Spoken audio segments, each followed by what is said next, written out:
Hello, BookTube. I have a little mail for you. A couple of packages and a couple of boxes.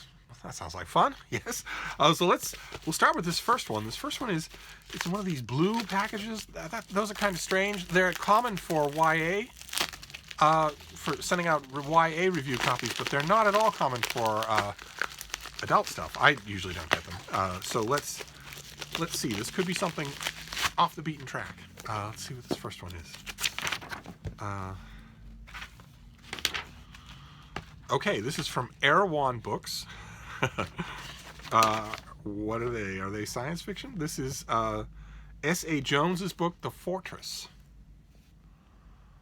Yeah, speculative. They do speculative fiction, science fiction, fantasy, and related genres. And this is their very first book. They're a new publisher. This is their very first book. How wonderful. Their mission is to publish thoughtful, groundbreaking, and unforgettable books that go straight to the reader's heart. Well, yeah, that's the mission of every publisher. Wow, this is their first book. Fantastic. Our books, okay. The vision executed by the team. Okay, what about this book, though? Okay, that's all about them. Okay, and that's great. That's really interesting. Okay, wait, here we go. All right, so this comes out in March. Erewhon's first book comes out in March. Isn't that thrilling? This is a reverse Handmaid's Tale, where men are given over to a matriarchal society in order to be rehabilitated from the patriarchy and toxic masculinity.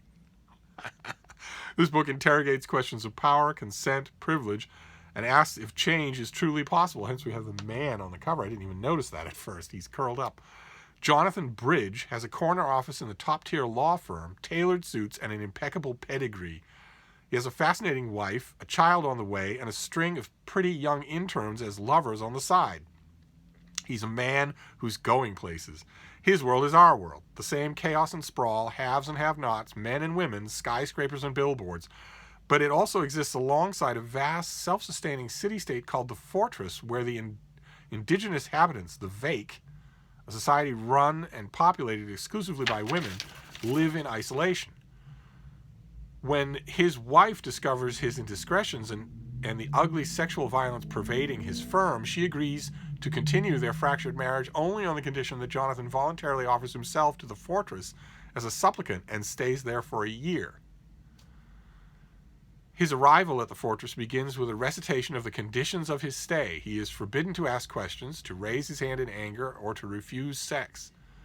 Jonathan is utterly unprepared for what will happen to him over the course of the year, not only to his body, but to his mind and his heart. Okay. All right, well, so, that sounds like it sounds like I'm not the target audience for this book, but I will give it a try anyway. I love that sort of thing, and it's wonderful to launch a new publishing industry, a new publishing house. That's great. All right, so that is March. Now let's see what else we have here. Oh wow, more science fiction. Well, I never get science fiction on this channel. So this is from July. This doesn't come out until the end of July. Good Lord. By far my latest book. This is Fly Away by Kathleen Jennings from Tor.com. Very pretty thing. You hear about Tor.com on Thomas's channel, SFF180. He's a big fan of Tor.com. They sent him everything. This is a dark gothic fantasy set deep in the heart of rural Australia. In a small western Queensland town, Bettina Scott lives alone with her mother. She follows her mother's rules without question and believes the tales her mother tells, and the two of them keep themselves cut off from their community and a step apart from their own mysterious past. One day, Bettina receives a letter from one of her vanished brothers that suddenly calls into question everything she believes about her family. Seeking answers, she recruits two of her estranged school friends to find out the truth, unraveling her family history and rediscovering her own identity in the process. Okay. All right. So I guess I don't know anything about Tor.com. I guess these are published first there, and then maybe based on audience response they get a book. I'll have to look into that. I have a huge amount of time. I have who knows how many blizzards between now and then. I try not even to think about it. Anyway, I will move on to the boxes. The boxes could be finished copies. I doubt very much that they're going to continue to be science fiction. That's probably not going to happen. Oh boy, oh boy. Oh, wow. All right, didn't see this coming. This is a paperback release? Yeah, a paperback release that comes out in early December. Fantastic. This is Zachary Leader's Life of Saul Bellow. This is a volume covering 1965 to 2005. Love and Strife. This is the second volume in the series. And this comes out a very nice, big trade. Fantastic. Bellow at 49 is at the pinnacle of American letters. Rich, famous, critically acclaimed. Someone has removed the box. Someone has brought the box down to the floor. The expected trajectory is one of decline. Volume 1, rise. Volume 2, fall. Bellow never fell. Producing in the latter half of his life some of his greatest fiction. Mr. Sandler's Planet and Humboldt's Gift, for instance. Winning 2 more National Book Awards, a Pulitzer Prize, and a Nobel Prize. At 80, he wrote his last story. At 85, he wrote Ravelstein. A revolting act of personal betrayal that is now, I guess that's all forgotten, right? And we forget the genealogy of these novels, and maybe we should. Maybe that the novel stands on its own, and you forget whose story you had to bastardize in order to produce it. In this volume, his life away from the desk, including his love life, is, if anything, more dramatic than the first. In the public sphere, he is embroiled in a controversy over foreign affairs, race, religion, education, sexual policy, the state of culture, and the fate of the novel. Wow. Okay. Well, this has, the paperback, of course, has tons of blurbs. I don't think it has one from me, although I do think I reviewed this. I'm pretty sure that I did, anyway. Everybody did, though, so it wouldn't be that much of a... Well, fantastic. Okay, great.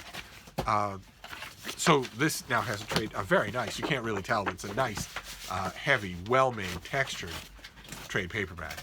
Great. Fantastic. And then the other box, and then we'll be done. This is fairly... Sorry for the background noise. The Bean is destroying box number 1. Oh, and now she wants box number 2. You want box number 2, baby Bean. You want box number 2. It's as big as you are, baby. Oh, great. Okay, these are finished copies that are coming out, I believe, in December. Yes, these are December. We saw these already. We saw the advanced copies. Now I have the finished copies. Let's see. Let's do these in the right order. The first one is a hardcover, edited by Saskia Hamilton. This is the Dolphin Letters in finished copy. This comes out in the first week of December. And this is Elizabeth Hardwick, Robert Lowell, and their circle, the correspondence between one of the most famous couples of the 20th century literature. So, if you hate Robert Lowell, if you love Elizabeth Hardwick, this is a volume you have to have. You have to have it anyway. And this is not just the letters. It's completely scholarly. It's got all of the supporting material that you would want. Great. Okay. And the reason that it's called the Dolphin Letters is because of the other book, which is 2 versions of Robert Lowell's poem, The Dolphin. Now in a new edition with lots and lots of extra notes. Fantastic. And this comes out at the same time. So Frost, Strauss, and Giroux is bringing out both of these things together. I'm sincerely hoping that someone out there at the major presses is planning coverage for these things, because this is a major deal. These 2 things together is a major deal. The fact they're coming out in the first week of December, a graveyard for new releases, shouldn't be held against them at all. Boy, great. Fantastic. Okay, so we have the Dolphin Letters and the Dolphin. Just a scholarly feast for fans of this particular literary period in American history. Then we have Saul Bellow by Zachary Leader. This is Zachary Leader. This is a trade paperback. And then we have 2 science fiction books. The Fortress, in a sort of a men's version of The Handmaid's Tale, where a cur, a cad, is turned over to a matriarchy to see if they can make something of him. And Fly Away from Tor.com. which I don't know anything about. I need to learn more about Tor.com. I've heard it mentioned on SFF 180 so many times. I really should have examined it before now, but better late than never. So I will do that. I will dig into it, and that's it. That's not a bad mail haul. It's a fairly meaty mail haul for